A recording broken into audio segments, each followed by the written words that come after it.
අයිබෝවන් ලස්සන ළමයි කොහොමද හොඳින් ඉන්නවද කාලා බීලා එහෙම සතුටින් සනීපෙන් ඉන්නවනේ ඔන්න මේ තෙල් ගොඩ දැක්කම හිතන්න එපා ඔන්න අක්කා ලෙඩින් ඉඳලා ආපු ගමම තෙල් කන්න යනවායි කියලා නෑ මේ මට නෙමෙයි ඉතින් ගෙදර කට්ටියට මම නෙමෙයි උයන්නේ මට එහෙම දාම උයා ගන්න පුළුවන් තත්ත්වයක් නැහැ ඉතින් මම වීඩියෝ එකක් කරගෙන කුස්සිය පැත්තට පැන්නා මට නම් හදන්න ඉතින් නෙළුම් වල විතරයි මේ අම්බුටු කරියක් හදන්න යන්නේ.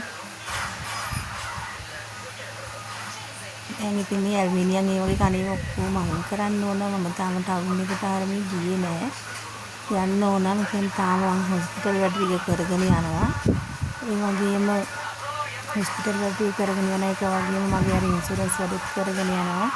ඒ නිසා මම ටිකක් පරක්කුයි හරියට වීඩියෝ එකක් කරන්න භාජන ගන්න ඕනේ. මැටි වලන් ගන්න ඕනේ එළිය කුස්සියක් හදන්න ඕනේ එළිය කුස්සිය හදන්නත් ලී ඔක්කොම කපලා ගෙනල්ලා තියෙනවා දැන් කුස්සිය හදන්න ඕනේ එතකන්නේ මට කන්න නෙවෙයි වම්බුටු කරියක් හදනවා බැදගත්ත වම්බුටු කරියක් හදනවා බනින්න එපා වුණ ලංකාවට ගිහලා බැස්ස ගමන් අක්කා හොඳට තෙල් කනවා කියලා නෑ මං කෑවේ නෑ මං කන්නේ මට නෙළුම් වල කරිය විතරයි ගෙදර ඉතින් මං කෑවේ නැතුණා තව කට්ටිය ඉන්නවා එයාලා කන්න එපාය. ඉතින් එයාලට කෑම හදන්නේ මම මේ හිමිටම කුස්සියට පැනලා වීඩියෝ එකක් කරගන්නේ. මම ඉතින් එදා දවසේ කෑවේ නෙළුම් වල පහු කිරෙන් නෙළුම් වල වේල බත් කෑවේ වෙන දෙයක් කෑවේ නෑ. මම පරිස්සම් වෙනවා ළමයි ගොඩක් ස්තුතියි ඔයාලා හොඳට හොයලා බලනවාට.